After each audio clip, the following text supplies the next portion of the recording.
છોટાઉદેપુર જિલ્લાના Bodeli ST depot ખાતે ડેપોની બસોના maintenance માટે 4.70 કરોડના ખર્ચે બનેલ નવા વર્કશોપ લોકાર્પણ કરવામાં આવ્યું. સાંસદ જશુભાઈ રાઠવાના હસ્તે આ વર્કશોપનું ઉદ્ઘાટન થયું. લોકાર્પણ કાર્યક્રમમાં ધારાસભ્ય અભયસિંહભાઈ તડવી અને ધારાસભ્ય રાજેન્દ્રસિંહ રાઠવા ખાસ ઉપસ્થિત રહ્યા હતા. આ પ્રસંગે અન્ય ચૂંટાયેલા પદાધિકારીઓ અને મોટી સંખ્યામાં નાગરિકો પણ હાજર રહ્યા હતા. સાંસદ જશુભાઈ રાઠવાએ તકતીનું અનાવરણ કરી વર્કશોપનું લોકાર્પણ કર્યું હતું.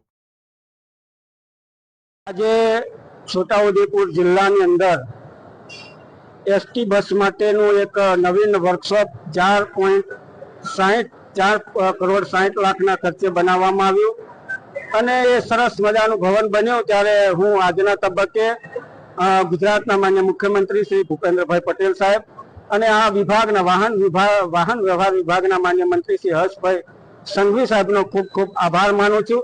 અને આ ભવનના લોકાર્પણ પ્રસંગે આપણી વચ્ચે ઉપસ્થિત જિલ્લા પંચાયતના સન્માનિત પ્રમુખ આદરણીય મલકાબેન પટેલ, સંખેડા મત વિસ્તારના લોકપ્રિય ધારાસભ્ય આદરણીય અભયસિંહભાઈ તડવી, છોટાઉદેપુર વિધાનસભા મત વિસ્તારના સન્માનિત ધારાસભ્ય આદરણીય રાજેન્દ્રસિંહ રાઠવા અને જિલ્લા ભારતીય જનતા પાર્ટીના પ્રમુખ આદરણીય ઉમેશભાઈ રાઠવા ઉપસ્થિત રહી ભવનનું લોકાર્પણ કરવામાં આવ્યું. અને આજથી અહીંયા જે કંઈક સગવડો મળવાની છે, આધુનિક સગવડો, એનો સારો ઉપયોગ થાય અને એમાંય પ્રજા સહકાર આપે એવી શુભેચ્છા. ડભોઈથી કરજણની જે રેલ માર્ગની કામગીરી પૂર્ણ થયેલ છે એના માટે માન્ય રેલ મંત્રી શ્રી અશ્વિની વૈષ્ણવ સાહેબને હું રૂબરૂ મળી અને રજૂઆત કરી અને એના માટે પણ ડીજીને સૂચના આપવામાં આવી છે. ટૂંકા સમયમાં પણ એ રેલ સેવા.